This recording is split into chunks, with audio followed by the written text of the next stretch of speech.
our water. There's a pump to pump the water away so that your miners can carry up more salt.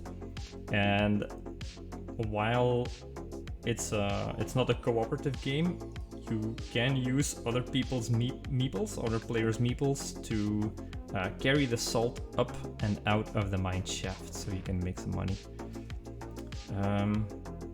Yeah, so this is the game that I played, and having learned that I can event source any game, I thought I'd try my hand at this, with the additional constraint that I wanted to push creating classes as long as I could and purely work on the event stream as well, just on the event stream, sorry.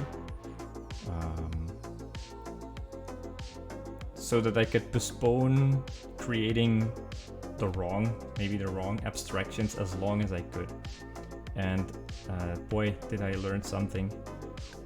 You can try this out yourself if you wanna. There's this repository here that you can start from, which has multiple branches.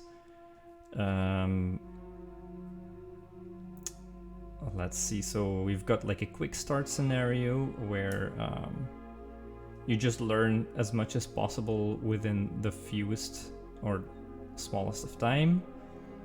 And then there's also an event migration kata, where you learn how to migrate an event as you introduce a new event. So migrate the event stream as you introduce a new event to make your code more explicit. Maybe what we can do today is just do the quick kata and see how quick it is indeed. So yeah, let's try and do that. So we'll do the quick. Maybe I can start from just the beginning. Let's think, how am I going to do this? Because ideally I'll also show what's what. Hey, what's up, Cropper B? Thanks for joining. We are we're just about to do a code kata where we are going to build parts of the board game Magnum Sol using Kotlin and using event sourcing to try and postpone creating abstract classes as long as we can, just to see what we can do with just an event stream. I'd be happy to explain any of that if you didn't get completely what I was doing, or we can just start and see where we can get to, huh? Right, so I think I'm going to first check out this quick start branch, because right now I'm on a different branch where I've advanced quite far into the game, let's say. Yeah. Let's do repository or Git or something, and then maybe we can check out the branch. Dang it. So normally, if I'm not in presentation mode, there's like an icon here that I can use. Maybe we can use this instead. Yeah, Git, and then check out the new branch or previous branch. Branches, maybe? Ah, here we go. So we'll do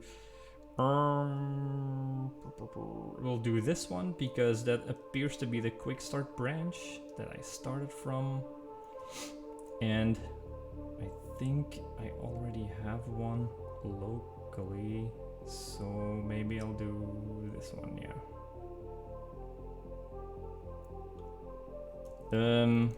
Quick start stream. There we go. Okay, so if we run this test, it should be working in any case. So we will be building this test driven, as one does. It'll help a little bit with verifying that what we're building is correct and stays correct. I'm not sure because if the music isn't too loud this time. Okay, so it looks like we're getting an operation is not implemented, add an event to the event stream, which is good, I think, because... Oh, you're confused. I'm sorry. Okay, let's recap then. Go. So I created this repository while I was doing just as an exercise, just for myself. So it's not something that's going to go into production anyway. It's just a way to learn and to stay sharp and keep my programming skills sharp, because I don't always get to program at work, even though I am supposed to be a developer, but you know how it goes, right?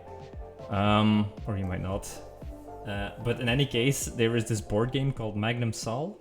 It's a board game where the objective of the game is to fulfill the king's orders by digging for all types of salt and then bringing them to the castle to get the order. So it's a board game, and we'll be mimicking the board game's rules in Kotlin using event sourcing. So event sourcing is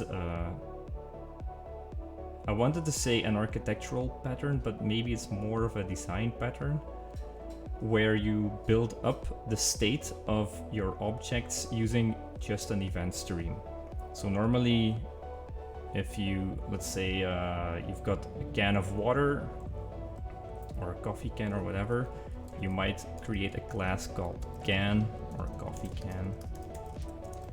And it has a field called contents or whatever, which is maybe just a string or whatever. And then this content, so I've been programming Java lately and it's showing.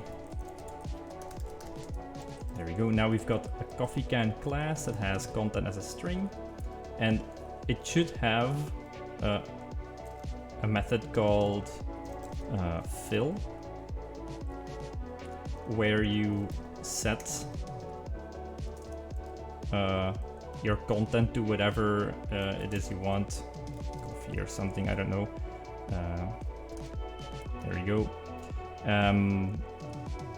So in that case, the state is retained within this object itself, because you explicitly have content, which is a string, and then every time you want to rebuild it, you need to go like this. You need to go like new coffee can with nothing, and then you want to fill it with coffee or something like that. And this is mutating state. But what you can also do is instead of having the state being passed explicitly, you can just have this state being built up using an event stream of something like this called coffee was added or something like that. And you want to have this coffee added to a coffee can, maybe an existing coffee can. Maybe we can even coffee can was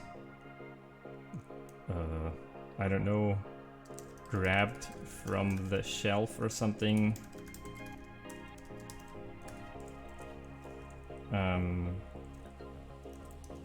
Then coffee was added to that coffee can, and then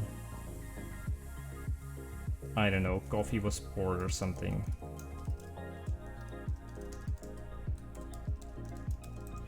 This externalizes all of the state, and that means that the coffee can remain as free as it can, or as it should be.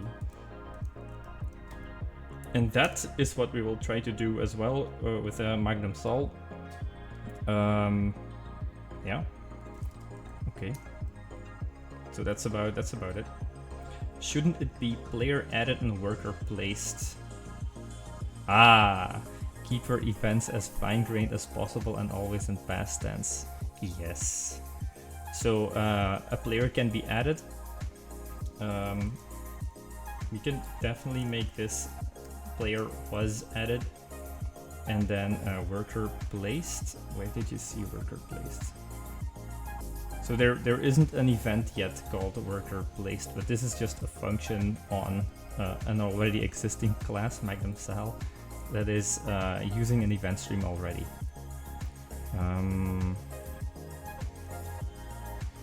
And I'm still struggling with what fine-grained really means, because I don't want to how do you say that? I don't want to, like, at some point, as the more fine-grained you make your events, the less sense that they seem to make, or that's how I think about it in any case. Like, I don't want to make very fine-grained state events. I just want domain, like more like domain events that talk the domain language. And the domain language in this case would be the Magnum style board game. And then what we'll do in this kata is just a very small bit. There is a hole in my head. I have no idea where the hole is coming from. Maybe it's the mic or something. And thank you for following. Maybe it's just it must be the sunlight doing weird stuff with the camera. That's funny. Anyway, let's first make this a player can be added a run. So apparently the test expects that there is a player was added with snarf after add player was called. So what we'll need to do is get the event stream, push a, and I think it is already prepared, a player was added with, I can make it work by just passing along snarf, of course, but then we all know that this should be player name, right? So let's run the build, run the test again, and then see that it's working. Yay! Okay, cool. Now the next part of the quick start kata, and I think I've got a separate branch for that. That should contain a little bit more information about, yeah, there we go, about the rules. So we can just go one by one over the rules that we are going to implement eventually. But the main thing is that there's a chain rule that's very important within the game. So as long as people are putting and removing workers into the mine shaft, there should always be a chain. Like all of the, there should never be a gap, basically. That's the idea. So initially you cannot put a new miner in the middle of the mine shaft, let's say, because first there needs to be one there, and only then you can put one there. So that's the second test case. And I think that's the first thing we will try and do, in fact. So displace worker here. Oh, by the way, to limit the exercise as well, this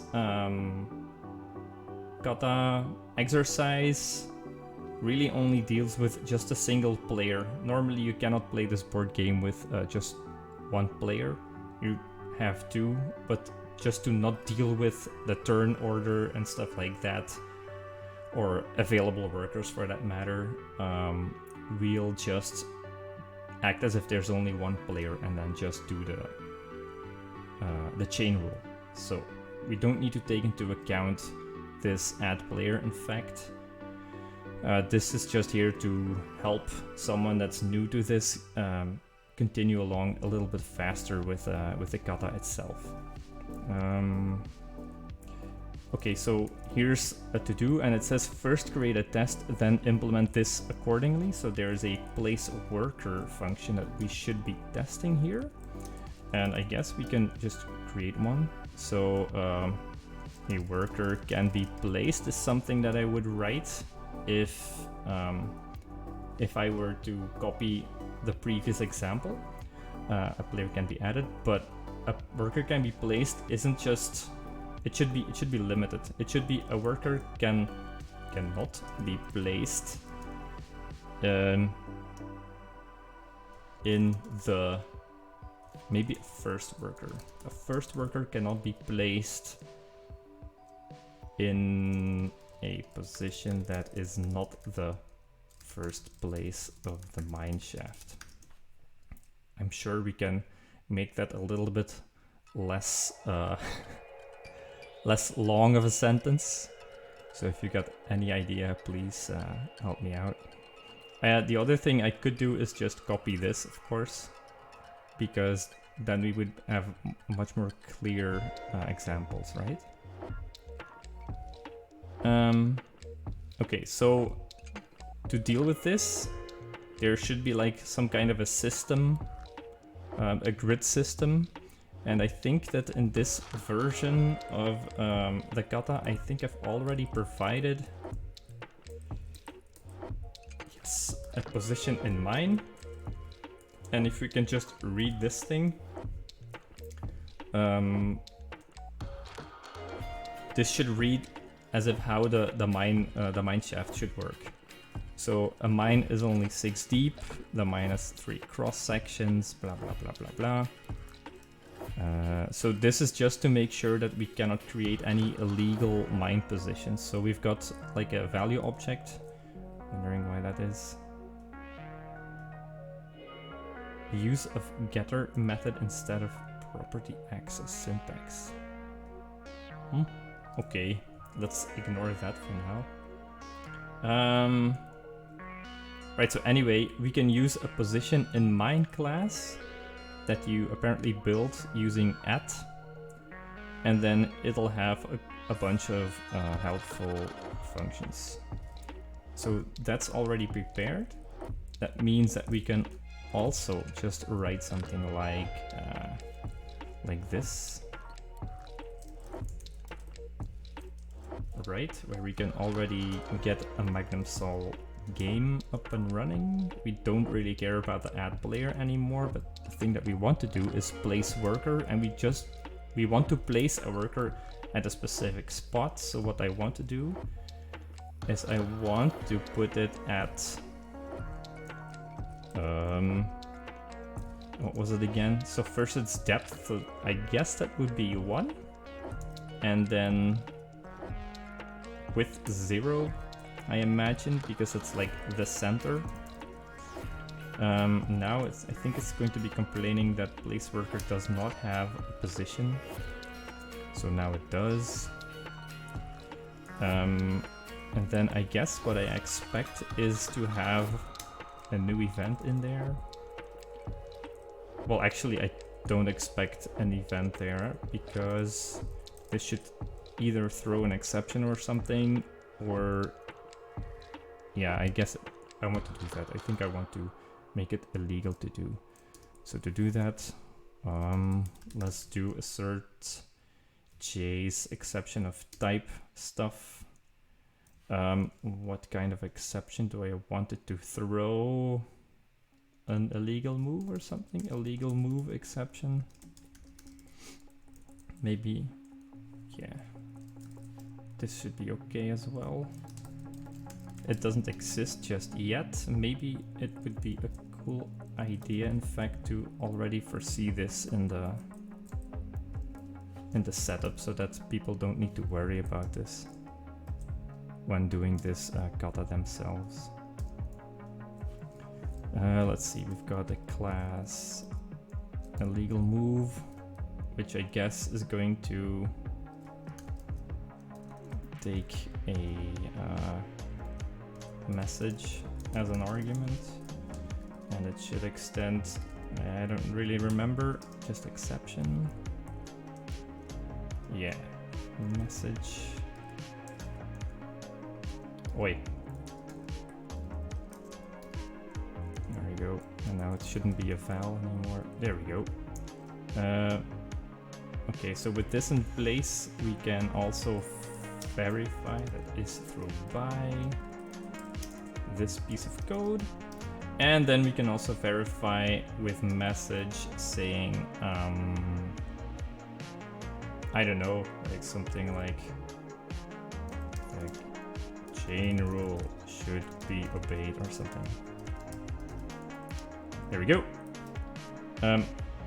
Right, so what we're doing here is we're trying to do something illegal. This is an illegal position, at least I think. So let's verify again, in fact, what the mine shaft looks like. Oh, yeah, there we go. The top of the mine is only at index 1. Okay, so that would be a legal case, this case. So we should be at 2. So for reference, this is 1, 0. This is 2, 0. 3, blah, blah, blah. I think this is 2, 1, 2, 2, and this is 2, minus 1, 2, minus 2. Okay, so let's run this one.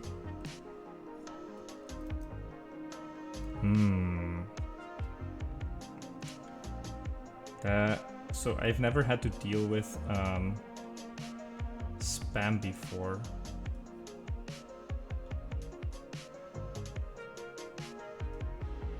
So let's get rid of these fools.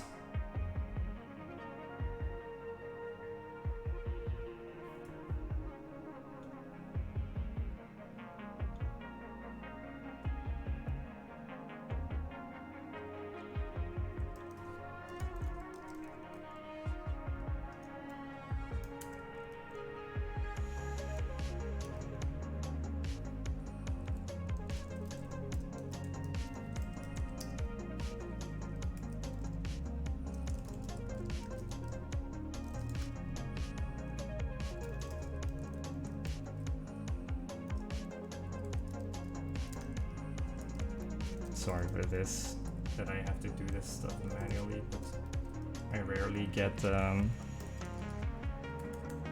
bot visitors or stuff like that.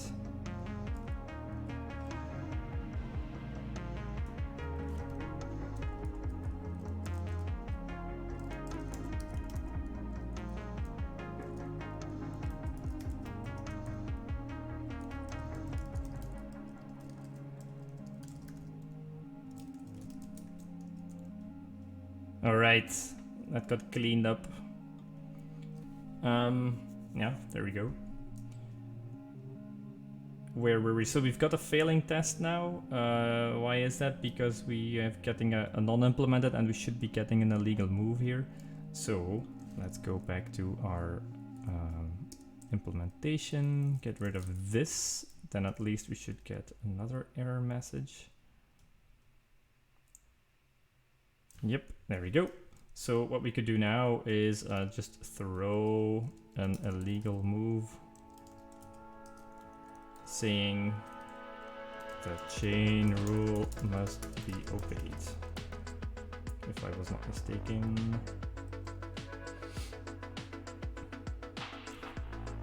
Oh, yes, let's change our language to be must be obeyed instead of should. It's not optional, right?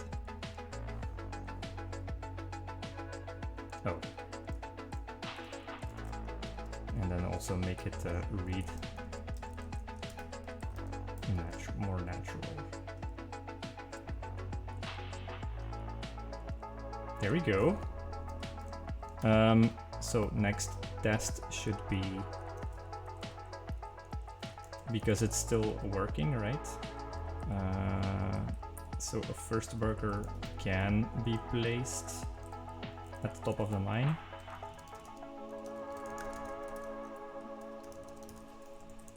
Mine shaft, apparently. There we go. So when this happens, then I expect there to be also an event, right? I want that my event stream contains exactly what was it, miner was placed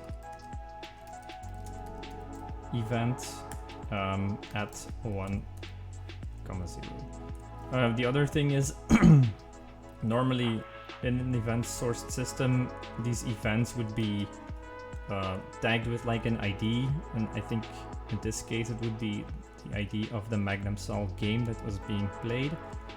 We can just skip that as well, I think. Alright, there is in Magnum Sol as well already a setup on how to create events, and I think that we should just follow this. So this is of course not position in mine, and it should be a position in mine. There we go. Then if we check this, it should fail. Yeah. Maybe it's a good idea to run all of the tests all the time. There we go. Okay, so now we're getting chain rule must be obeyed, which makes no sense because we want our mine to be accessible, at least at the top of the mine shaft. So I want to go like this. Push a miner was placed at... We should always check the stream to check all worker placed and worker removed with that location. There is above or more to the center than this location, and check if there is at least one more added than removed. Won't that start to get quite slow after a while? So probably, but how do you say, the real trick to this is not a performance. I mean, the learning that I want to get out of this is not a performance question, but more of an how far can we stretch this? Just use the event stream without creating any objects. Now we already have a Magnum Sol thing, but you can also imagine that maybe you only want to have a mine shaft object, for example, where this or maybe even a chain rule object, for example, that reads the stream, stuff like that, or that gets restored from a stream that you then call methods on, so that it can then decide for itself if it's a legal move or not. But I want to not do that and just work on the event stream. So also I think rereading all of the events from just a single game is, I think, quite okay, because there's not that many, if you just consider the grand scale of things, it's not going to be that many events for just a single game of Magnum Sol. I mean, it's not going to be 2 million or something, right? Maybe it's just in the hundreds, if it's that even. So so we don't really need performance things right now anyway. But yeah, so your logic is quite sound, but we're not that far just yet. Event stream, push a miner was placed at when it's a legal one, and when it's illegal, then the chain rule must be obeyed. So first what we can do is if at is not at 1,0, then we can throw a legal move, and then I think we're already good to go.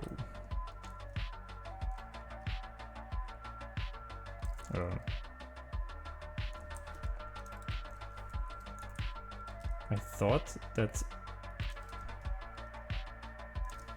Kotlin had this thing already. Wait, you know what?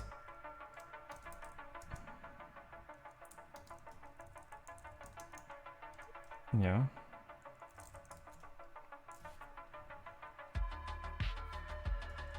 It should not invoke this, in fact. I think that's why, okay. Let's rename this thing to position or something. And then this should be the companion method, there we go. Okay, so if I run this, now it should work in fact. Alrighty. Okay, so the next thing that should go wrong is when I try to place 2 workers. A second worker can be placed at the next position when there's already a miner at the top of the mine shaft. There we go. So now we know that this sort of works. And then the next thing that we should do is go like this. And now we expect 2 events here. The miner was placed at the first position and then also at the second position. So now we are in fact at this test. So you can place a miner if there is a miner at the top of the mine shaft. Let's run it. And I think it should fail. Yeah, there we go. The chain rule must be obeyed. Well, we are in fact obeying the chain rule here. I think it has to do with my simple interpretation of what the chain rule is. Now I could go like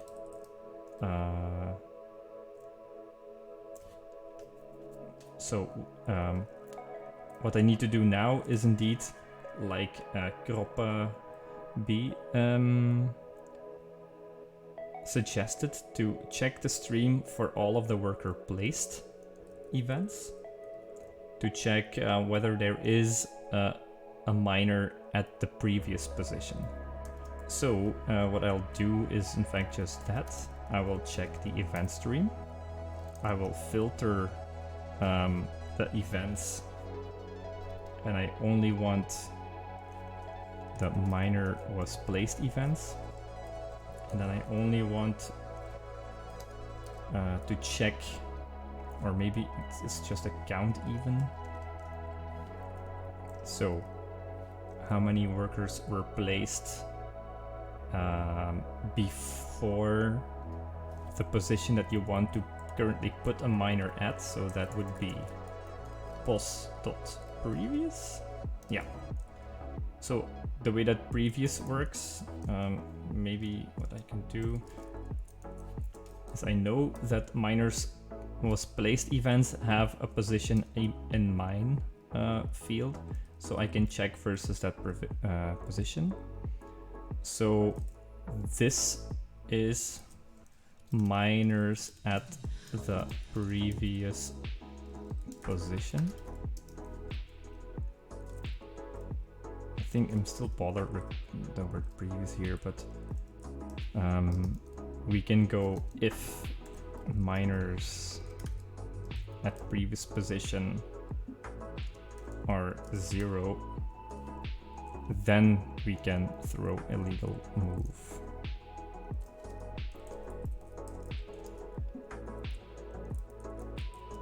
There we go.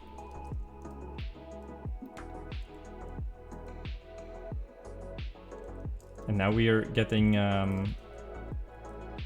already an error here, so just creating one. So I can check again if pos is different from at 1.0, so that's the top of the mine shaft, and there are no previous positions, there are no miners in the previous position, then it should throw that. Otherwise just add. Okay, so I've managed to just run a single test again. Let's rerun all of them. Yay! Okay, so what we did now was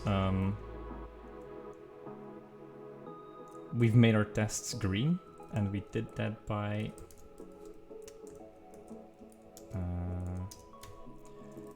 first of all checking all of the miner was placed events, and then to check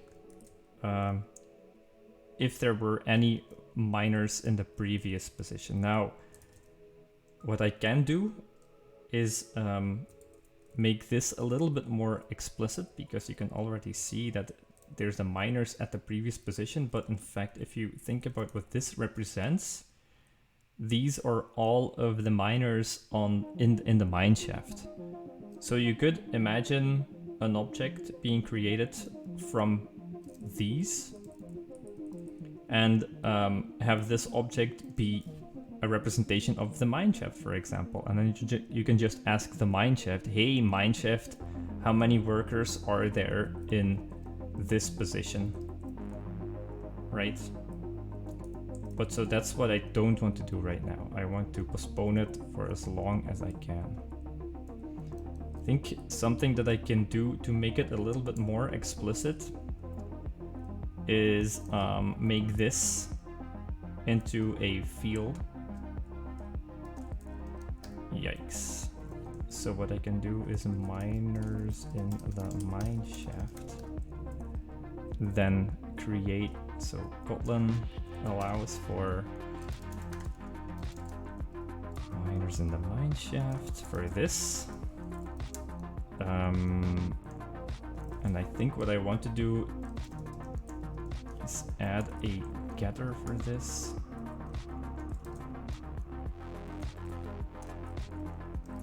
And now it should still work. Now the one thing that I'm forgetting to do here is to make little commits, but I think that's quite okay for now. So normally I would commit in between every green test, right? But now it's a little bit already more explicit on what this thing is, even though I didn't create an object for it just yet.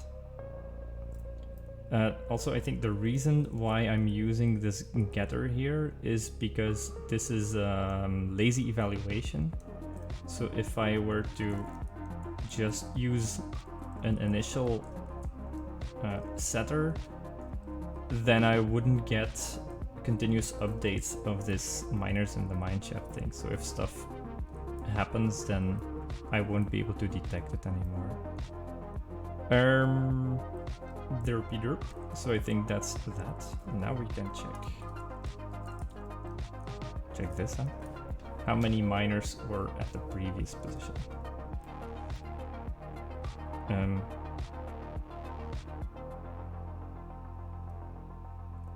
And then I guess what I could also do is extract this into a function.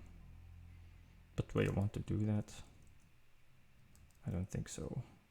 I forget if I reran my tests, so I will rerun them again. Okay, they're all green. So I think that'll be fine for a refactoring step. Let's see. So the next test case would be you can't place a miner where a gap would occur. So in this case, we already have a miner at 1,0, and we want to add a new one at what's this, 2,1. So let's create that test as well. It might be green already because I think well, our test is already, or our implementation already covers this case. Okay, you can't place a miner where a gap would occur. So we've got this setup again. Only we want to introduce that gap there. And then what I want to do is I want to do something like this again, which also says that the chain rule should be obeyed or must be obeyed, and only on this displacement. So let's run all of the tests again. And now the last test should, okay. So it does fail. And I wonder why that is, in fact. Hey, thank you for following, Gevenek.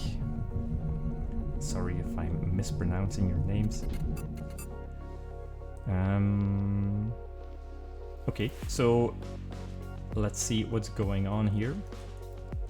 Because at 2,1 there isn't, well, if you do previous on this, then it should return no workers there, right?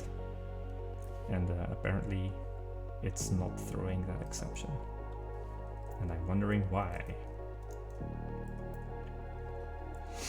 So position is not at 2,1 or not at 1,0, and the minors at the previous position, they should be 0, right? Unless I've set it up incorrectly. Yeah, I think I have. And that means that it should throw this exception. Okay, so now there are two ways to do this. One thing would be to just do debugging, which I think I'll just start with. But another thing that I could do was to display what the mineshaft is looking like at this moment by just replaying the event stream in my tests and yeah, getting an idea of what it looks like. But let's just start off with debugging, shall we? Okay, so I think this is happening at the right spot. Yeah, so it is happening when we're trying to add the second worker in the incorrect spot. So let's debug this.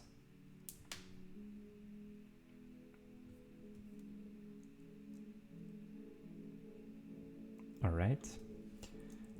So position previous. So position should be 2,1. Oh, so this is the first addition of the worker. This is the second addition because we're at depth 2 with 1. And if I do previous, it should turn up 2,0, which is correct. But then why is it that the minors at the previous position are not 0? So they are 0. This is strange. Oh, it must be this silly and stuff. So this is already true. So if it's already this, it's going to eagerly wait, because that's not true. So this is true, so it should move to the next part, and this is 0. So the chain rule must be obeyed, should be thrown. Okay. Oh. I am really silly. So my test was working all along.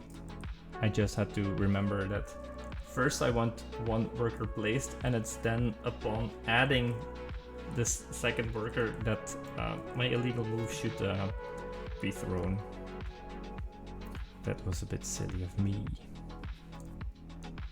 There we go. Okay, so I thought it should work already. And it did. Alrighty. Okay, so I think that case is already cleared as well. We do have a test for that. Okay, so now next up is removing minors. You cannot remove a minor when a gap would occur. So let's add that. So this will be removing minors. Maybe what I can try and do is nest all of these as adding minors or placing minors. So let's call it nested class adding or placing minors. Placing minors. There we go.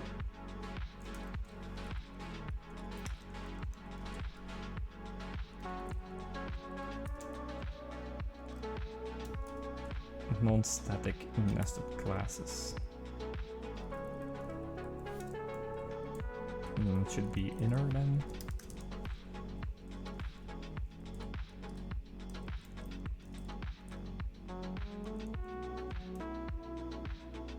Okay. And then I think I also want to add a new nested class.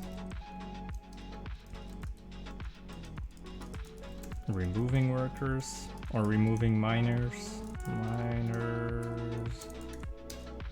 And my first test was this. You can't remove a miner when a gap would occur. So in that case, we need to set up our board again. And now we'll cheat a little bit. So we've got one miner here, one miner there, one miner there. So what we'll do is, this is the setup. So that's the setup for this position, or this board setup, or the mine shaft. And now we want to have a failing test that fails when you try to remove this worker or this miner. We don't have a function yet for that, so Magnum sol.remove worker at 2,0, and that should fail. Just like this, in fact. Ba-bam, paste from buffer, ba-bam. And then, yeah, it should be the same message. This thing doesn't exist yet, so let's create it. Position. It's a position in mine, not yet implemented. Let's just clear it for now and verify that there's an unexpected, or well, an error that's expected but it's not being thrown. There we go. Okay, so now let's see. If we want, we can. There's no cheap way to implement this, unless I can just check if the position is at specifically 2.0. But that's a little bit cheap, don't you think?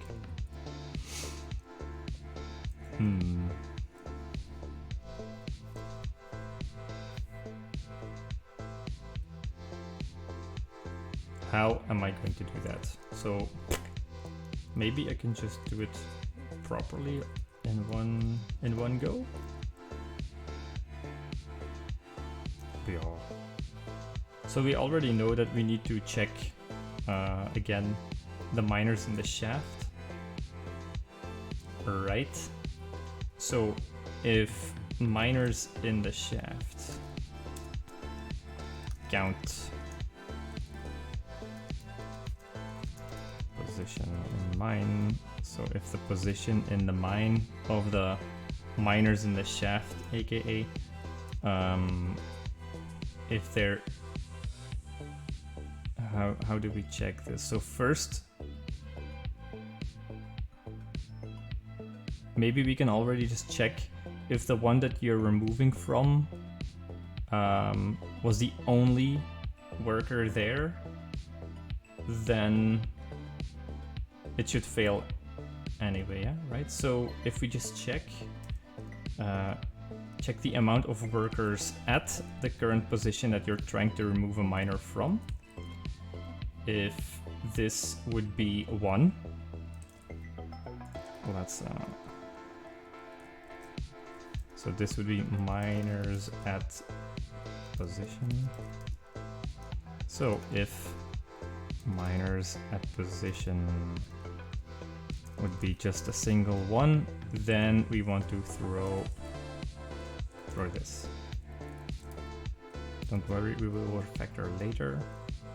And now our test should already be running. Or returning green. Yeah, there we go. Now we can refactor. So we can see a bit of duplication here. One duplication is there are multiple reasons for throwing an illegal move, and I'm kind of lazy to always keep on typing this. So maybe what I want to do is have something that says throw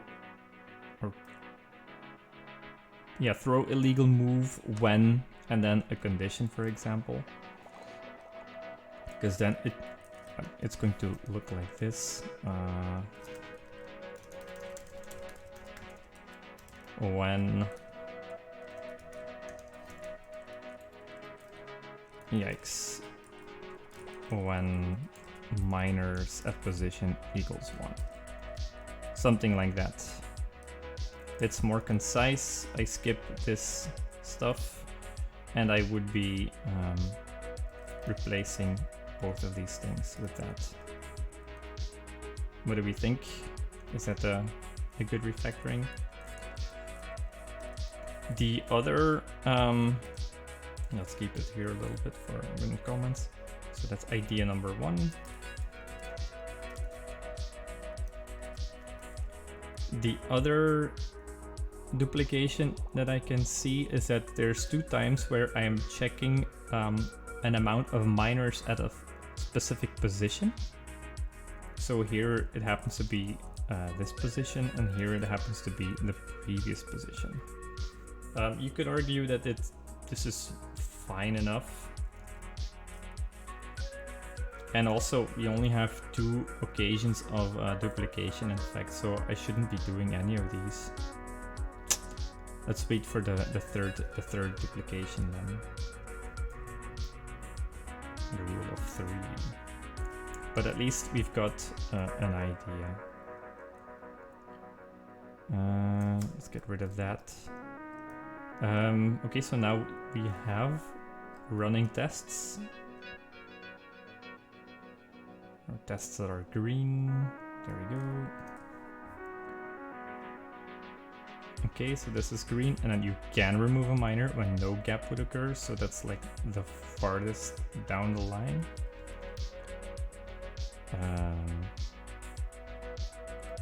Let's write a test for that. You can't remove her when a gap would occur. You can remove a minor when no gap would occur. I guess this is a little bit more specifically. Ah, okay. Maybe this is...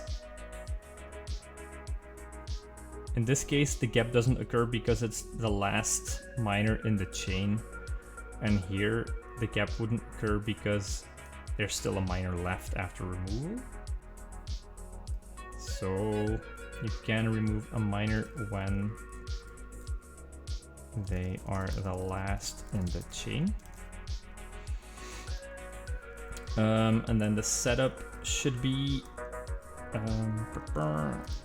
so there's no error showing up here. And when is that? So we've got the same setup, but we have an additional one at 2.2, and then it's the one at 2.2 that we're trying to remove, and this should be a fine. So then we can check the event stream, assert that event stream contains exactly, and now now I'm a little bit, I mean, we've got a choice. Now we can check, do we also want to check that these place worker things are correct, or is it enough to check for this remove worker event? Maybe it should be enough. Because, I mean, we've already verified this behavior, right?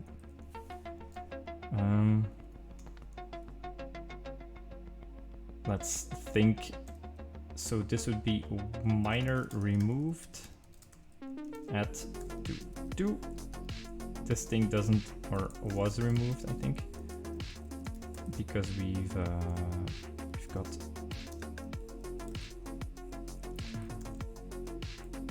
how do you call that? A consistency in our naming, a naming convention. Minor was placed, then also minor was removed, of course. Okay, now this is working, there we go. And now if we run all of the tests again, I think it should fail because we're only throwing errors. Yay. Okay, cool. So let's do that. Oh, actually, the chain rule must be obeyed. So it's not failing for the right reason. It's actually throwing an exception now. It's not the one that we expect, because We just want this test to fail on the fact that there is no miner was removed event in there, but instead it's saying the chain rule must be obeyed. So now we already need to change how this thing here works. So miners at position,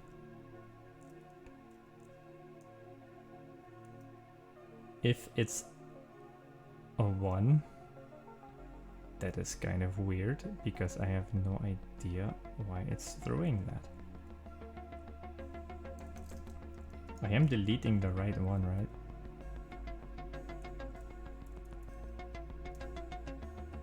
Oh yeah, okay, so there is one worker there. I am removing it, but that's fine in this case. So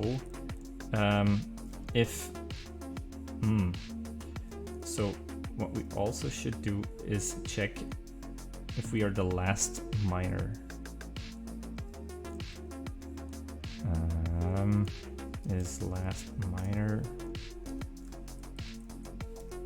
When are we the last miner? Well, when there is no next.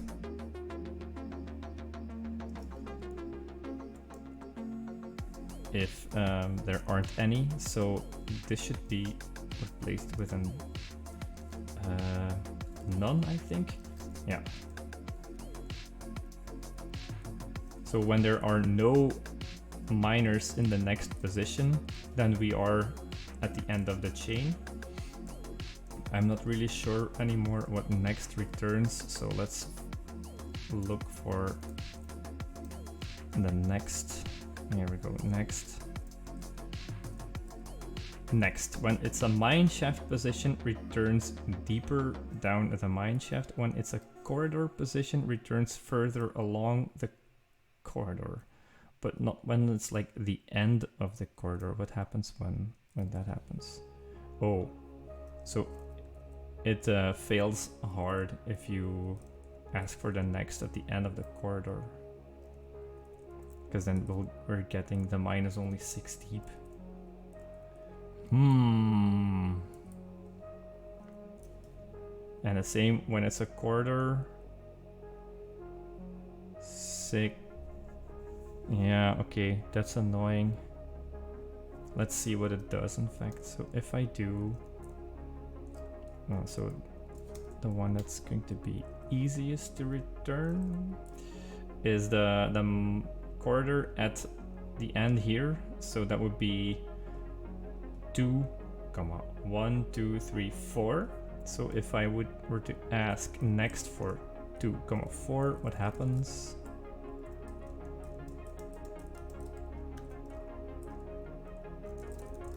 I don't expect this in fact. If this is failing, then I also expect that this is going to fail.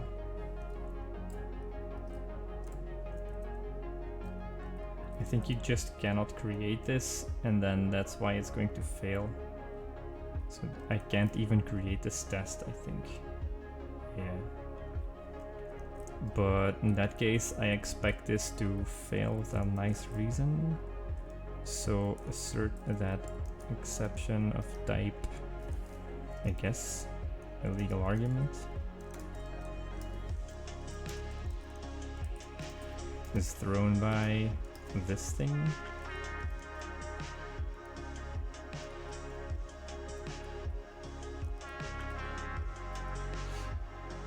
Let's see what it does, huh? It's green, so we do get an exception when that happens. So,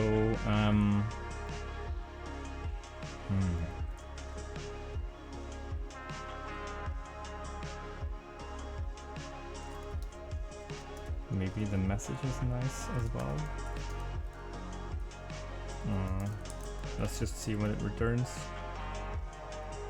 Because I'm quite sure I'm not returning snarf as an error message there. Position out of bounds, okay.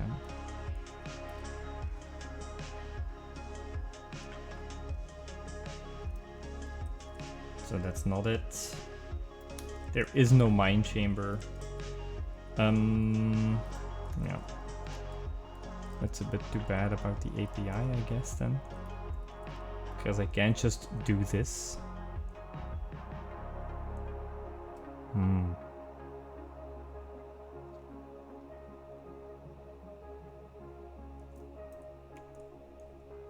Okay. So I think we only want to do this because otherwise it will explode in our face quite hard. That kind of sucks, huh? Let's extract this already into a method that says is last minor.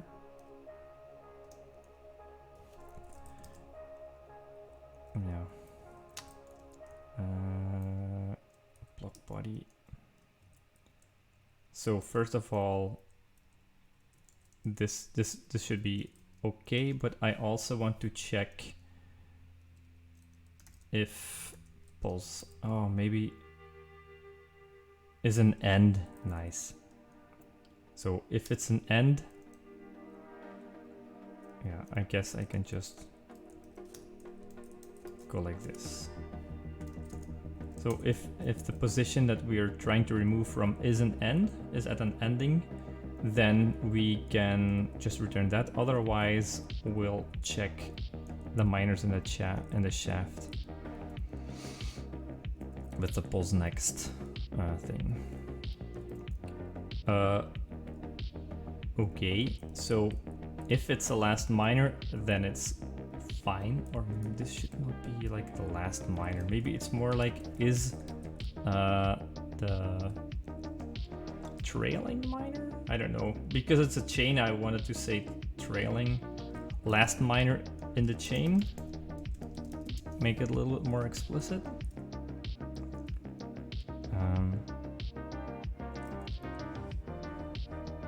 I guess the other thing that we forgot to actually check is that you can actually, that there needs to be a minor present before you are able to remove it. But we'll add that test case later. So if the last minor is, just to make that explicit and I don't make sure that I don't forget it.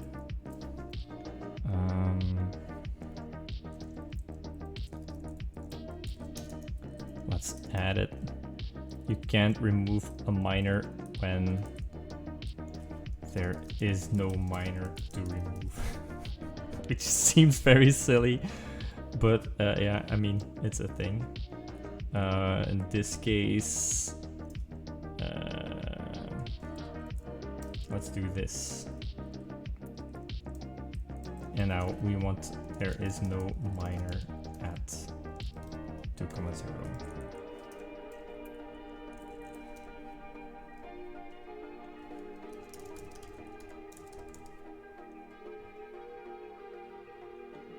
Okay, but first let's finish the implementation of this bit. So this test first, let's make it green. Oh, not that one, but actually this thing is failing. No, it's no longer failing. I want to get this last test. This one should be returning green now. So let's get back to try and get this green.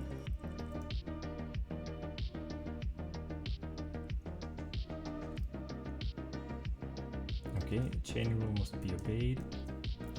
So the chain rule must be obeyed when the minor at position is a single one, and when there's not the last minor in the chain.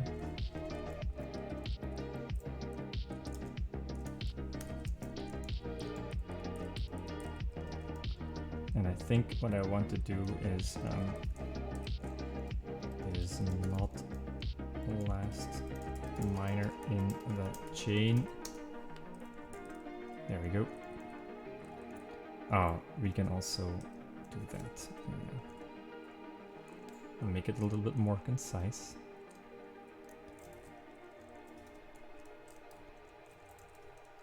Okay, so now it should fail for the right reason, which is that there is not an event. Yeah, Okay, minor was a removed event. Great. Okay, so let's add to the event stream a new event of minor was removed. Add boss.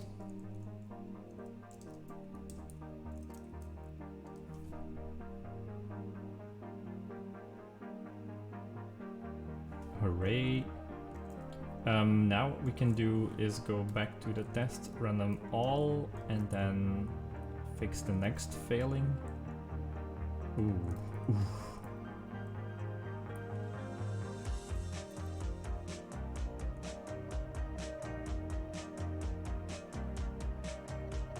So this one I expect to fail. This one I should not. You can't remove a minor when a gap would occur, so somehow this is no longer throwing an exception, which is kind of weird. Why is that?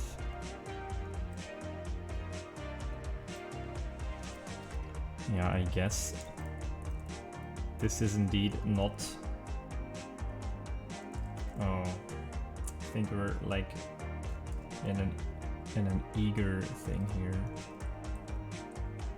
So I think the last minor in the chain should be like this, in fact. So first we want to check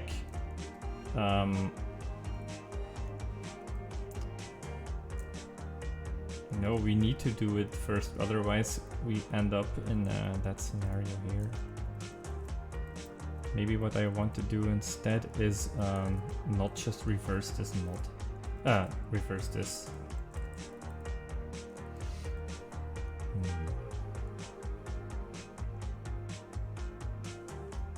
Although I'm still wondering why though. Why is it not working? Let's rerun this one and debug and then add a breakpoint somewhere.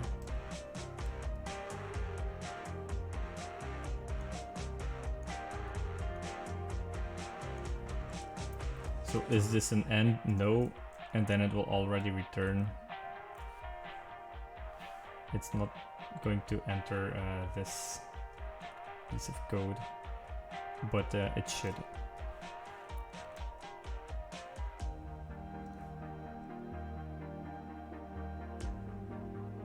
Oh, actually, no, it's not.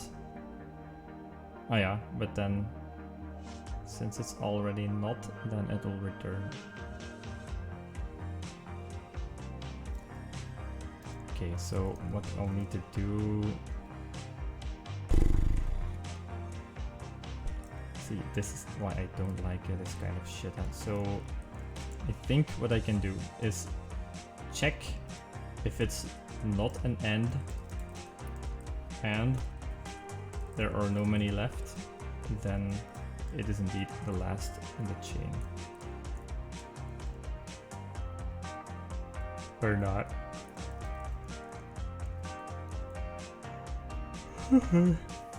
I guess we've got the same issue here, because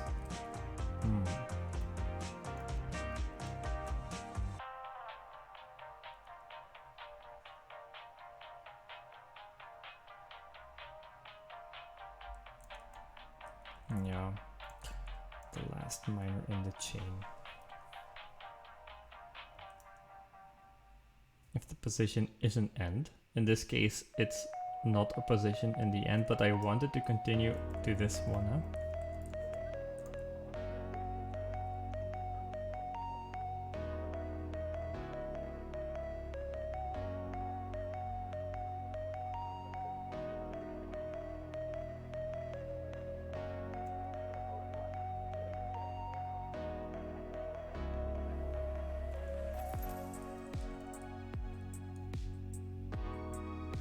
And the annoying part is that I can't do this. This really needs to be the second thing that happens there, otherwise it'll throw an exception, and I just don't want to catch that stuff, right?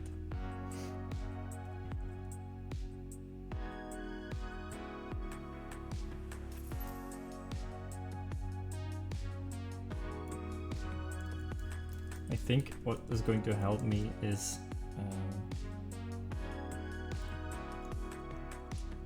if I make this in an explicit if. So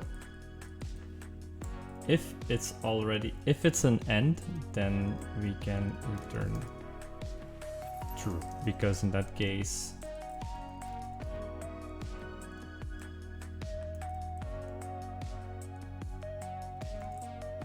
right.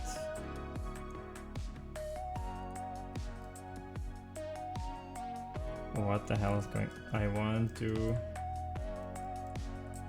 return if true. Yeah.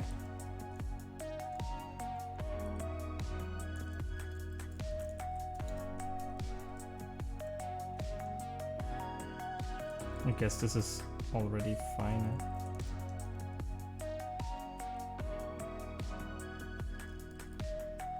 Okay.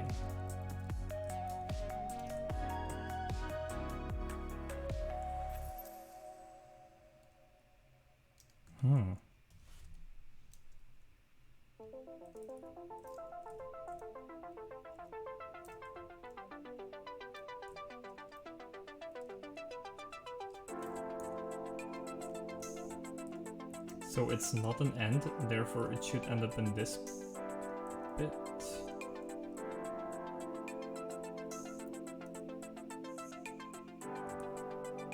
And then we are also not the last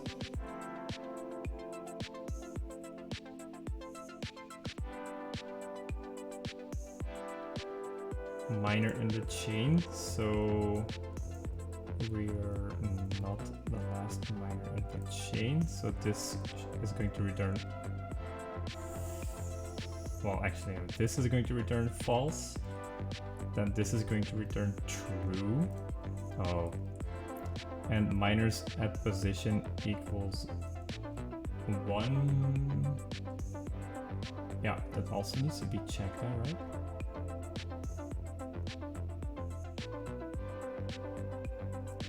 I don't understand why it's not throwing something. Let's add some braces to this.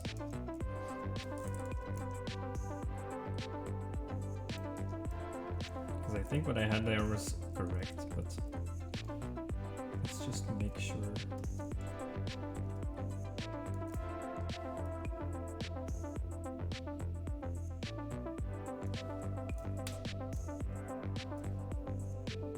Alright, so are you an end? No, because pulse is just at the mine shaft at depth 2. So that's, where is the case? This one, right? We are at, you can't remove a miner when a gap would occur, so that's here. Yeah, we are removing that one, correct. So you're not an end, therefore you go to the next, and then here we need to check whether there is a next miner in the mine shaft. Oh, actually it's not none, it's any. It needs to be any, that's why. Funny,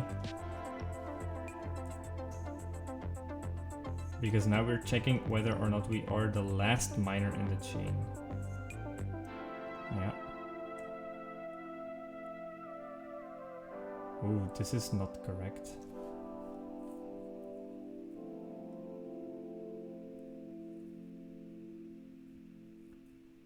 Miners in the mine shaft. Because it's telling me that there aren't any. Oh. Okay. So what we have here is the way that next functions, because next just checks if it's a mine shaft, then check in the next bit of the mine shaft and not in the next corridor. Next in corridor is also a thing, but it doesn't make sense. And there's also an is cross section thing. Nearest further positions.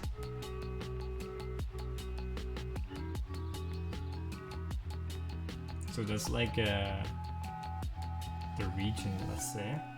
So if we go to the mineshaft position, okay, so we're done debugging this. I think we've realized our mistake. So when it is a cross section, should return next positions of both corridors and one mineshaft deeper, except at bottom. Okay, so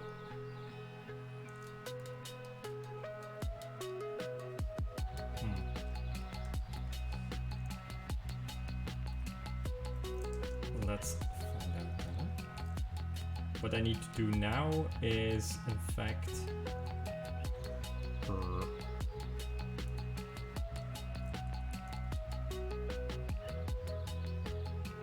so instead of next, I need to do nearest or something. So this will return a bunch of positions in the vicinity.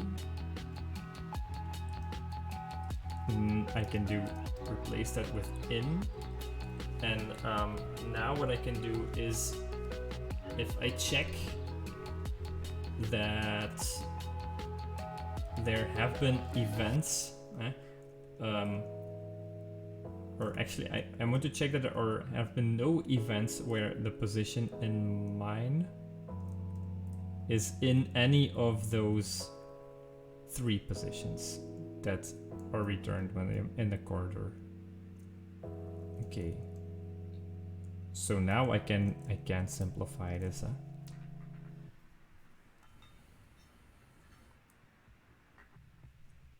Green, so I can return this, or that.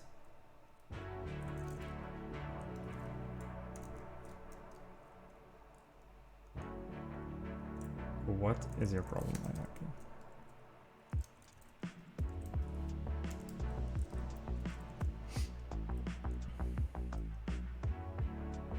There we go. Phew. Let's see what happens if we rerun all of the tests. Aha. Now we are back in business. So our previous test wasn't exhaustive enough, but now the combination of the tests that we have is exhaustive enough, which is great. So you cannot remove a miner when there is no miner to remove. We want something else to throw. So let's first check if there is a miner at the current position. So if... Here we go again, by the way.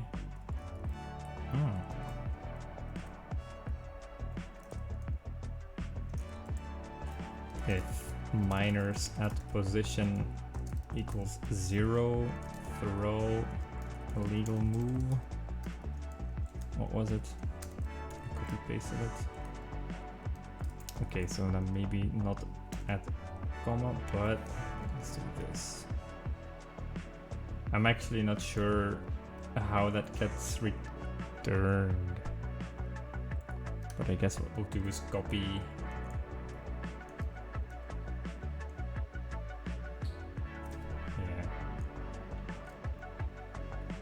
At mineshaft too. Okay.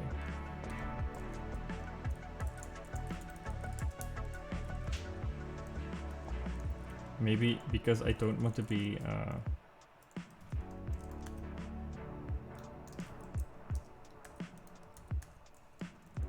I don't want to depend that much on the toString of my mine position or mineshaft position class or object, so I just want to be that. Okie dokie. There's that. Next would be... I think this is the last one that we fixed. You can remove a miner when they are the last in the chain. Done. Also, you can also remove a miner when there would still be another miner left after removal. So this is going to be our next test.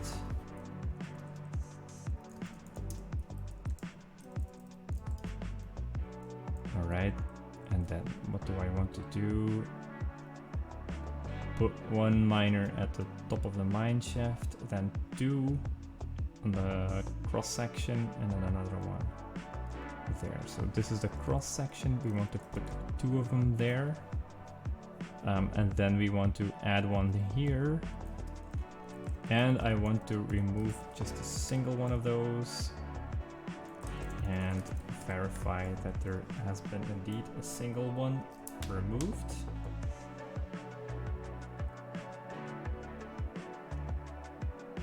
Oh, and it's green. Okie dokie. That's it. I feel like I've missed like an issue here or something.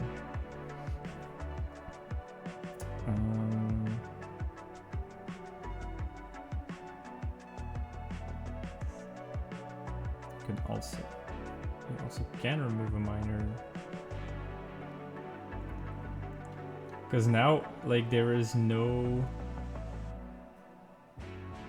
At least I don't think so. I am not subtracting workers anywhere. Which I thought I was going to be doing, just like Kata has said.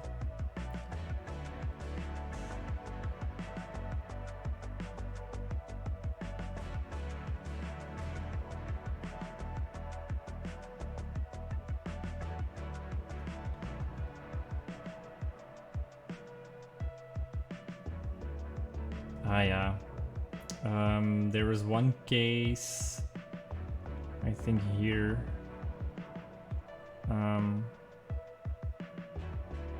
Like you cannot remove a miner twice, let's say. You can do that, but only if you can't remove, how do you say that? Okay, let's flurpity-curp this one.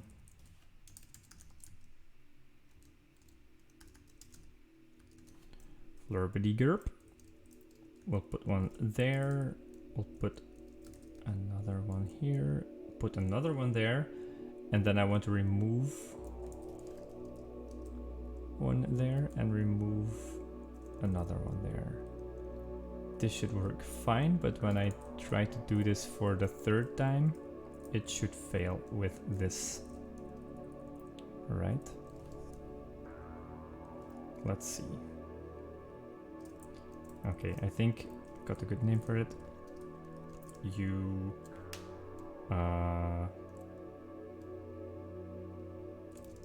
can remove work or miners. You can remove miners.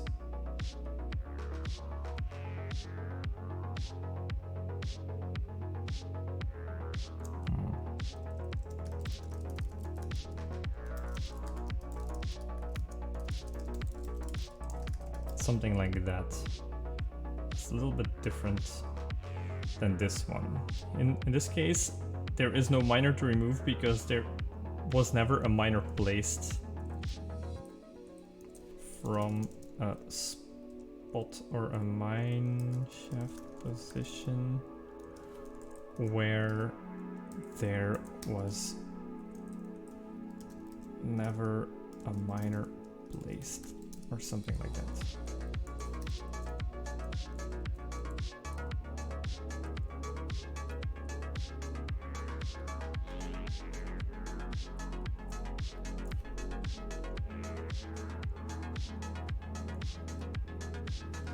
Okay, let's run them all again.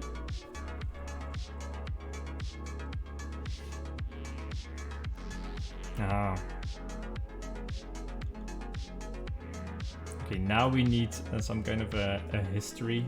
So now we need to make sure that we need to subtract the amount of workers from removed events from the amount of worker placed events for a specific position. Okay. And then I guess we might need to do that as well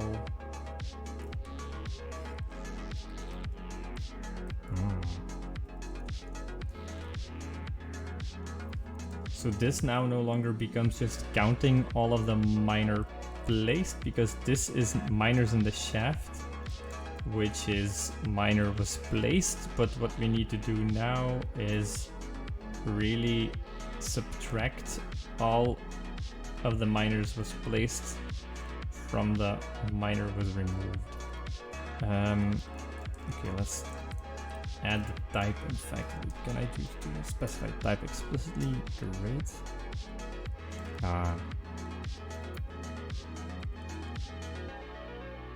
Okay, so now this is going to be a little bit annoying, because now I no longer just want to use miner was placed, but I want to use something else.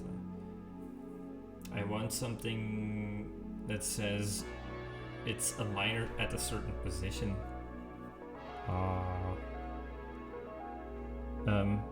Okay.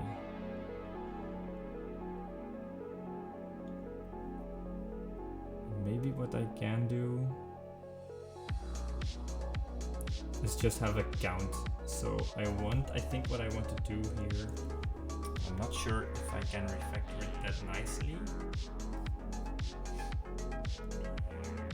Yeah, so if I want to refactor it nicely, it should have a position in mind.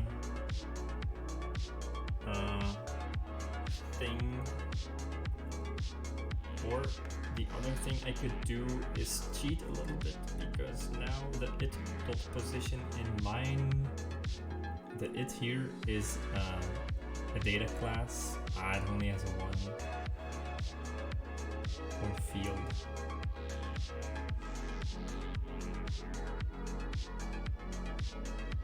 Which is just a position.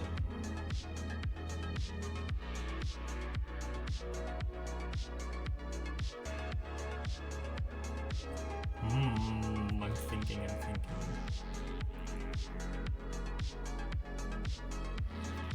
Yeah, and then the other thing is that, again, I'm checking if there are any miners in a specific position, but here it's multiple positions.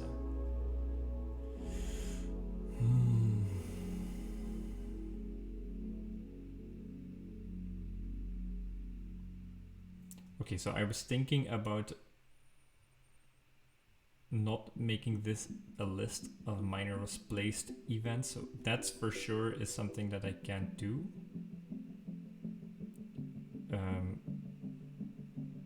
Okay, so I'm just going to try.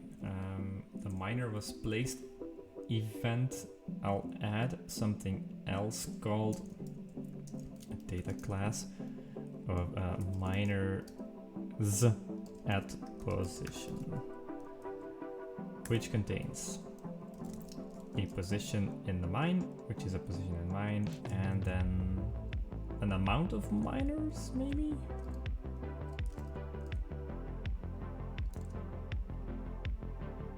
Just called miners, which is an integer. And that's about it. So what I want to do next is refactor, where is it, this one, into being this kind.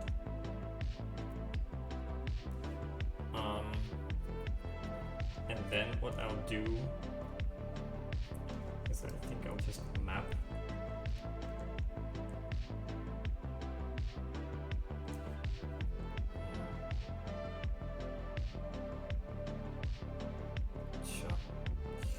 okay, I guess I'll just do a group by or something into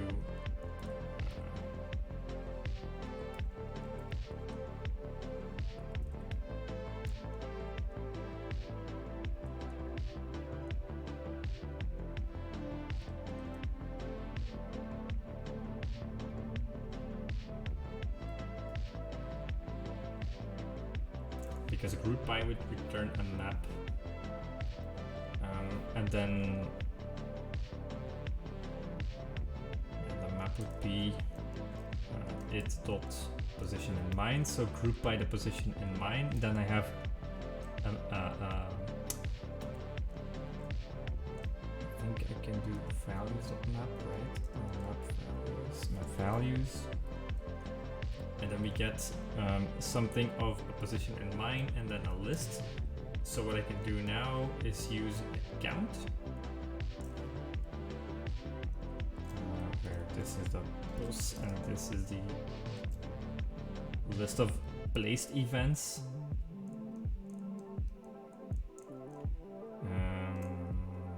Placed events. And then I'll create a new minors at position with pulse and placed events dot count or size. And we should be good to go, no? Oh, and then probably flatten up values because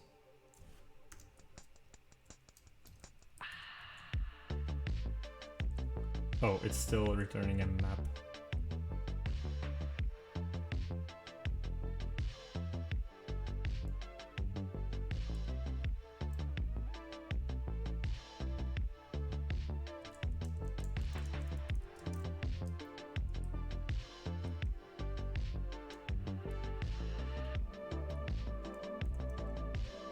How do you do that again? Like, yeah, I only want the values of this, of course. So this returns a map of all of the positions and then their minors at positions, let's say. So I want just the values.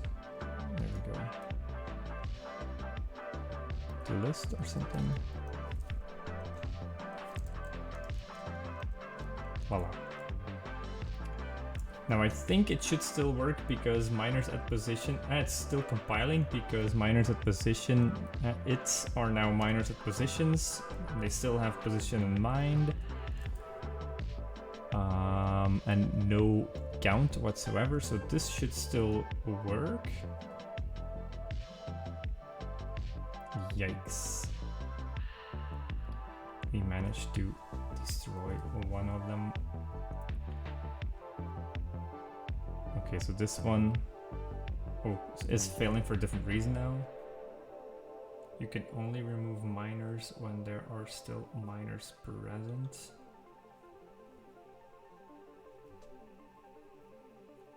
Okay, so no, this is the one that we just added. Which one is this one then?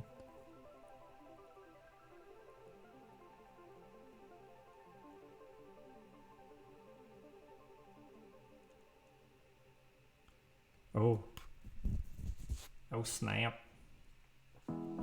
Ah yeah, so that's quite annoying because now I need to take into account the amount. Dang it! Where is that place where... okay, I think what I need to do is... now I can no longer do the count. Oh, actually... I just need to do... map this. No, filter. Can you do a map and a filter in one go?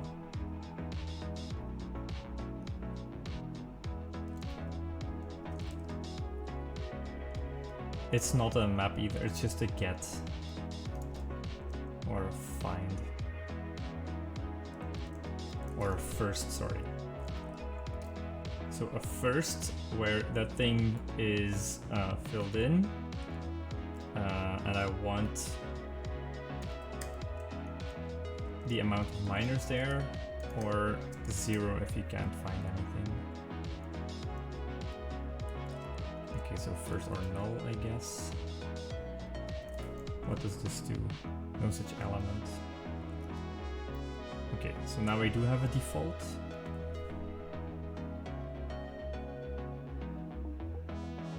All right. Okay, so we've got it going.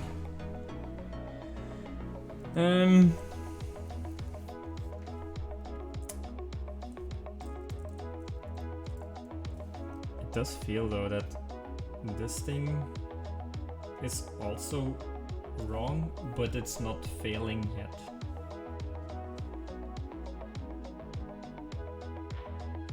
So I think I'll need to expand my test scenarios here, or maybe, you know, maybe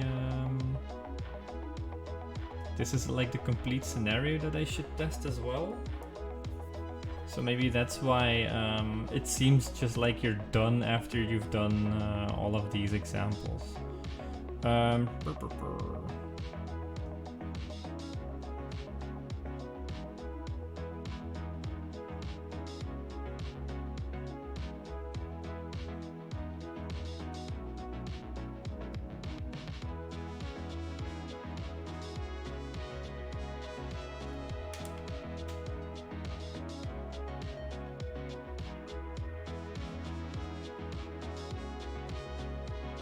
Yeah, so this is like the main example where that I think is going to fail with the current thing that we have, and it might have us to refactor this as well into using the minors and the shaft properly with a count here.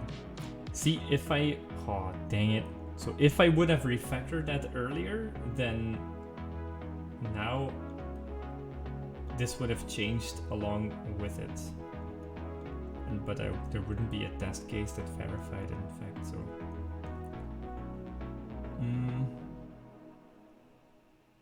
same for this one. I guess this works a little bit differently, yeah? But yeah, okay, let's first fix this one.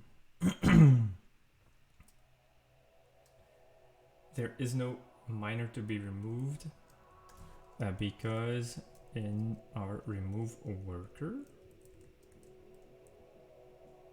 yeah, so we're not taking into account the minor was removed. So what I want to do next is not just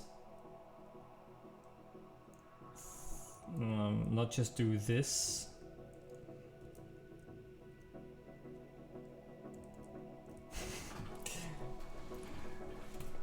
I want to check all of them. So I want to check for both minor was placed events and minor was removed events.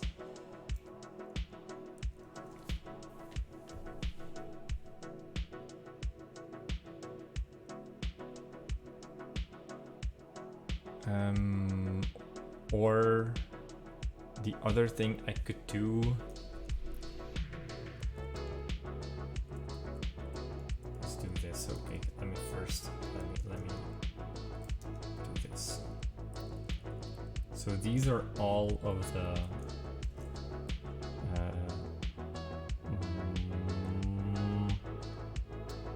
placed minors that were placed, in fact. Oh, leuk.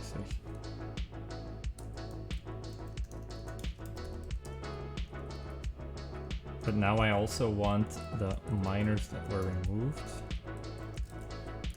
And I basically want to subtract them removed. So they look exactly the same, but I want to subtract them from each other, right?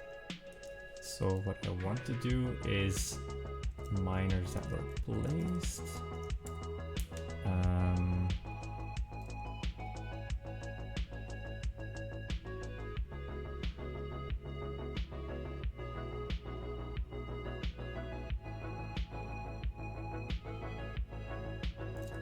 Maybe I think I can do a zip.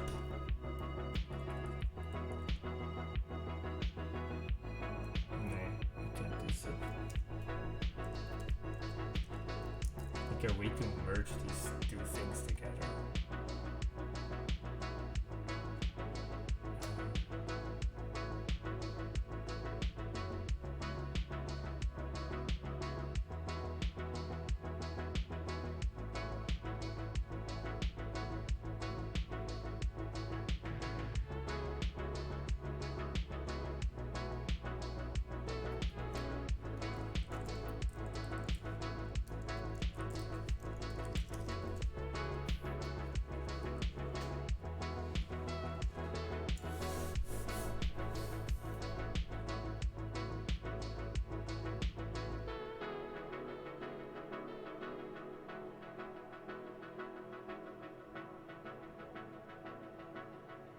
Maybe it will be easier to work with those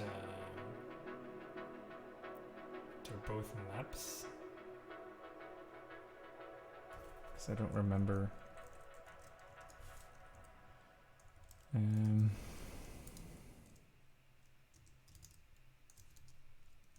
Damn it, I remember there was some way to like intersect or something like that. Ah, intersect.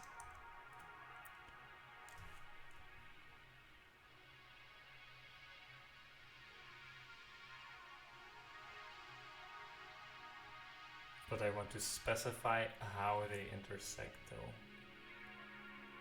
Because now a minor at a position is a data class.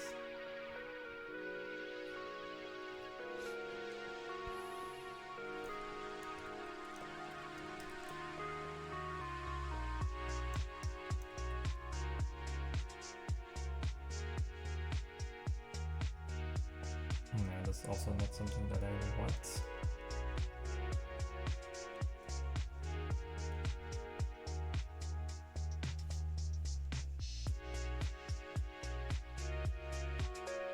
Maybe I just want to map them out.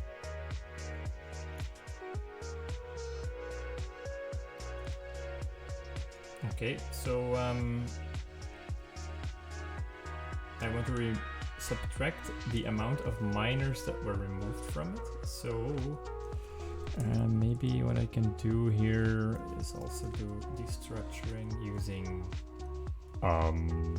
position, I think, and then minors, I think is what it was called. And then what I'll do is minors that were removed first are null where if the pos equals pos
Yeah, I mean, I think it's okay.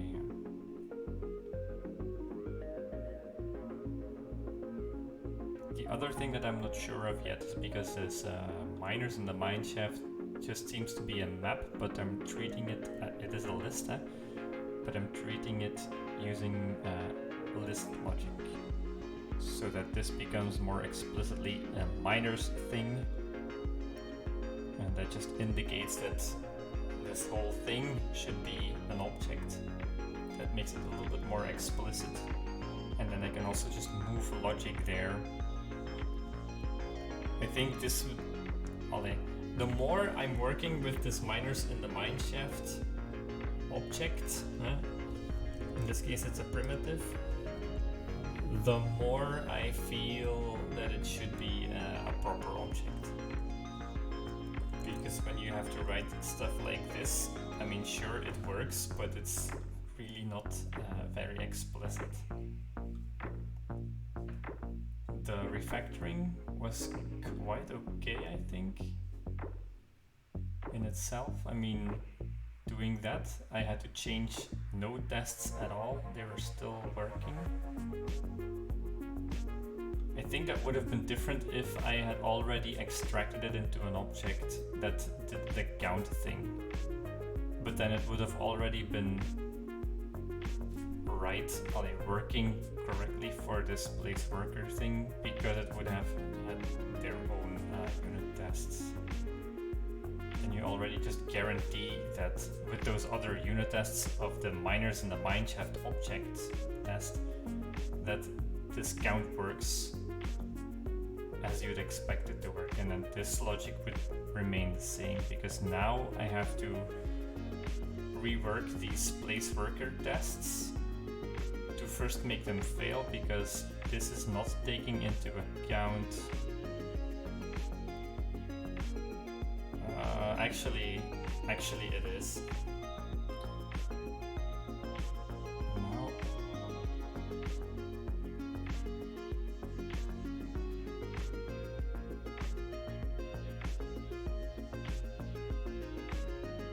I know it's not, because it's using the count and it should be using this kind of thing.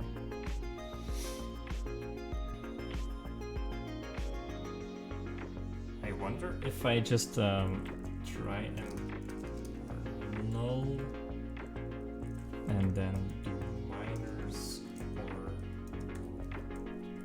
or 0. See if that makes some tests fail. I expect not. Yeah. But it should be failing first. So let's first write a test that makes this stuff fail. So it's within the place worker, miner at the previous position.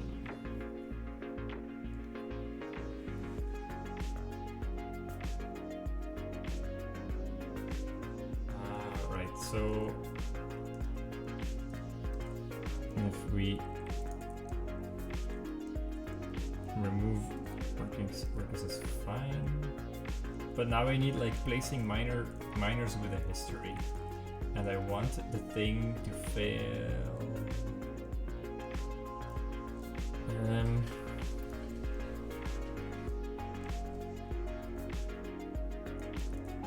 Let's see.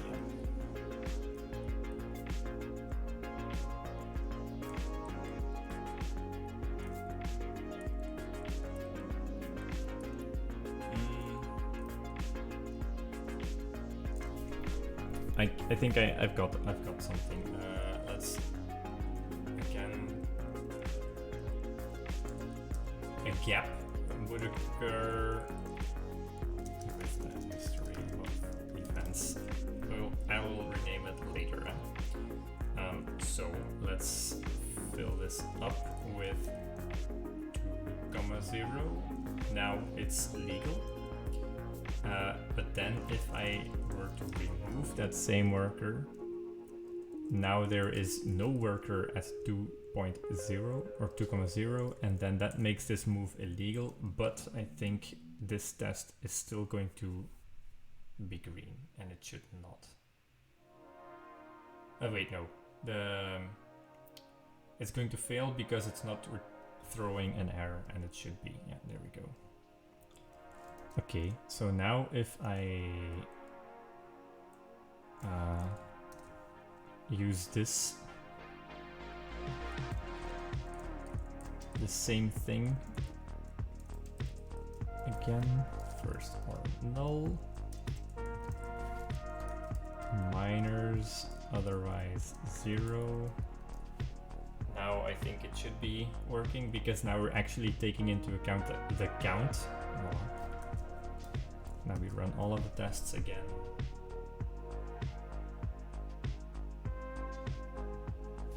Now we run all of the tests again.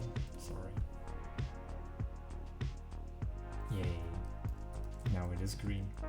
And we did take into account the position. So that the last thing I will do, how did we call it here?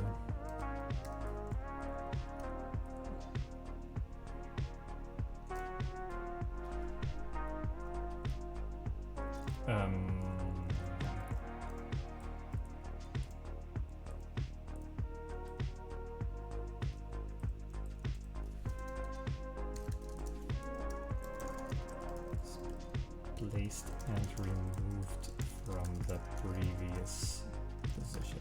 Something like that. Makes it a little bit more explicit. Okay, and then the next part is like a scenario test, maybe.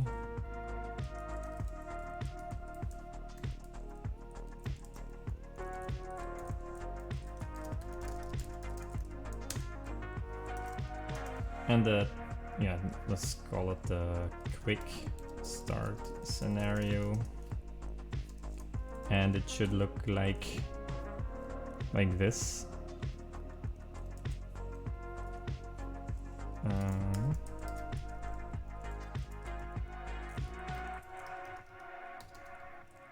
All right, let's codify this. So player 1 places a minor. So first let's make an empty event stream. Let's create a new game of Magnum Sol using the event stream.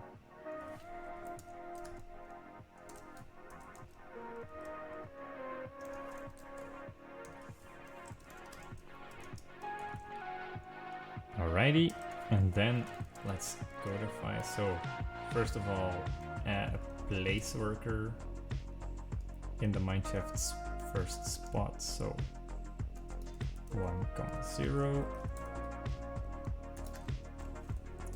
Next, removes a miner in the first spot. Remove worker. Then place one there again. Then place one in the second spot. And then remove the one from the first spot.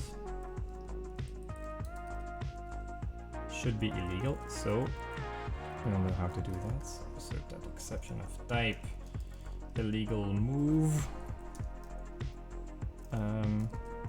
This kind of stuff is thrown by this, and then with message, the chain rule must be obeyed. Let's run this test. I wonder if it's going to work. Oh, it's not. The mine does not go above ground, in fact. Ah, yeah. So we never tried removing a worker at position 1, so I think. Yikes. That's not what I wanted to do at all.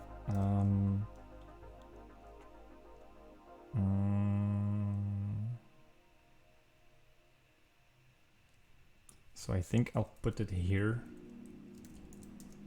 You can remove a miner. Let's make this one. When they are at the top of the mine shaft.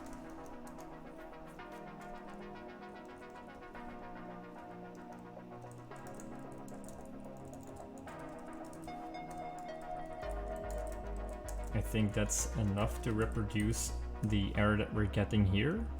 So let's try and run that.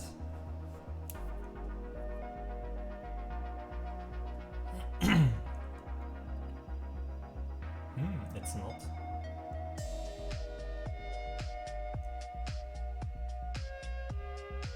When is it that we get it? It's a place. It's a place. And which one? Okay.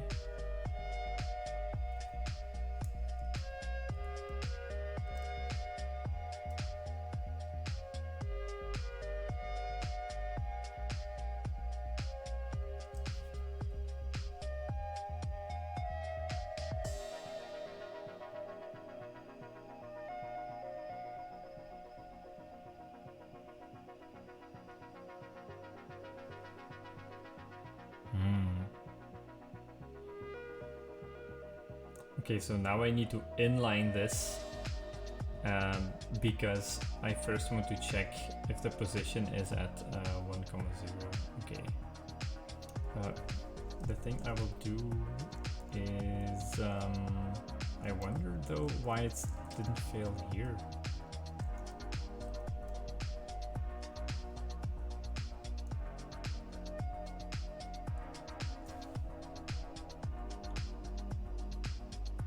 Why did it not fail here already?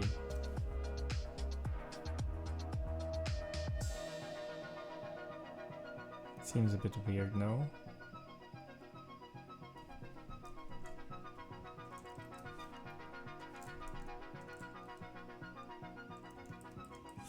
Oh, I know why.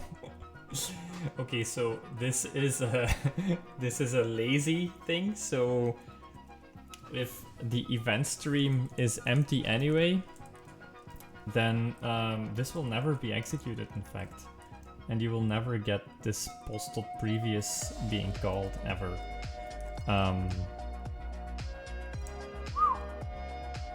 Tricky.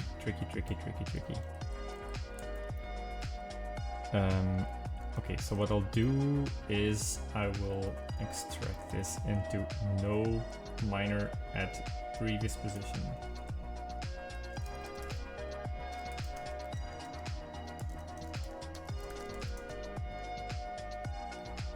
No, I don't want to. And then I'll move this in there as well, in fact.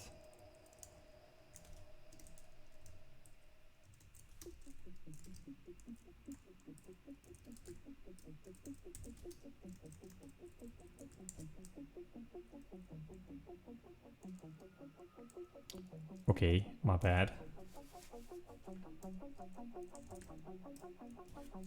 And now we've got pos, which is a position in 9.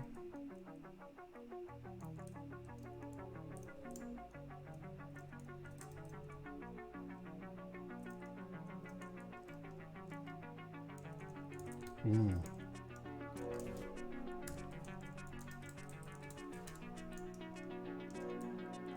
Okay, and then I can just move this to where this is called, which is here. Now my test will work, and then I think I can just get rid of this. If dang it, I'm using it twice. So if no minors at position pos, I did too much in that step, as you see. I did a refactoring along with a new change.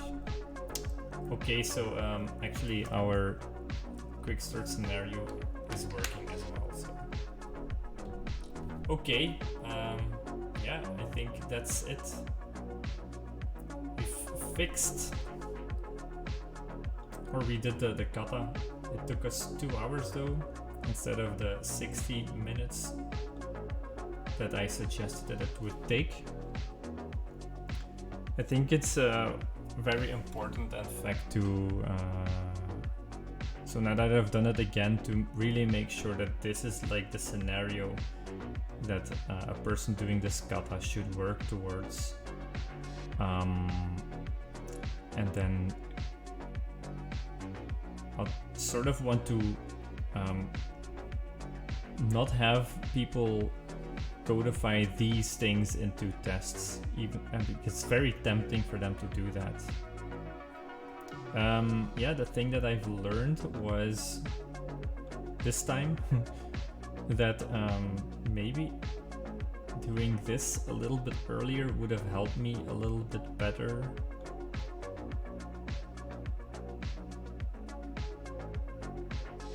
The other thing is that Kotlin's refactoring tools are amazing.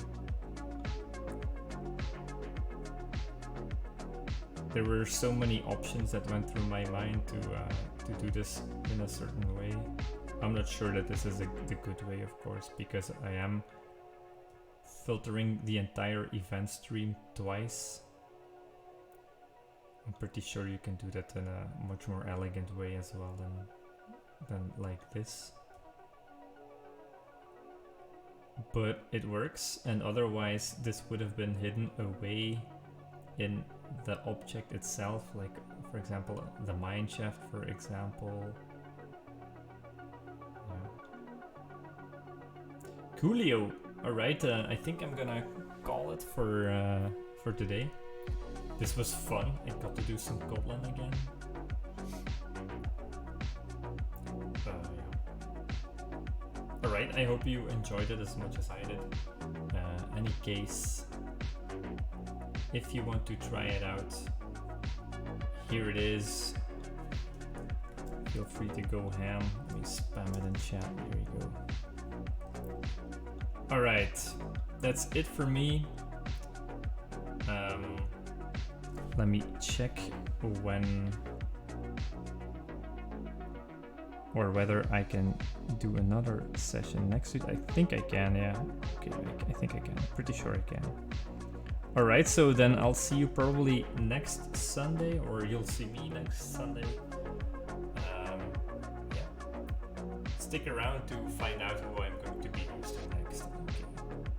But in the meanwhile, hope you're having a good week with fun exercises like this one. Yeah. Alright. See you. Peace.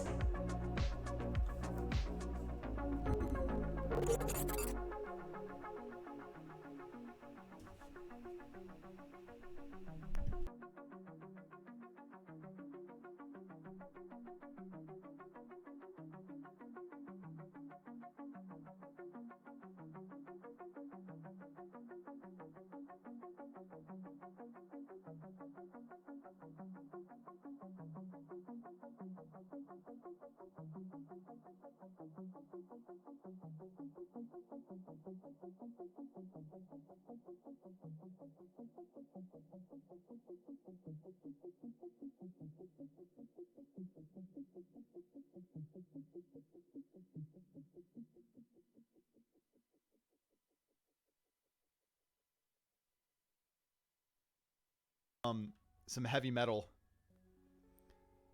Live coding with Shelp. Thanks for the host. Probably some heavy metal and some emo rap. Hey, Dark Ninja, is this Firebase? We are working on a little bit of Firebase, but this is Flutter.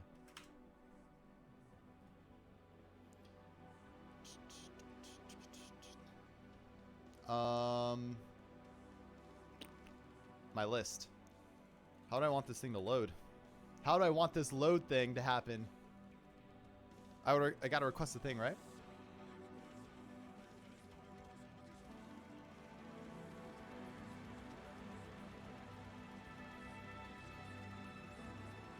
Yeah, I'm creating the item here. So let's just make the call.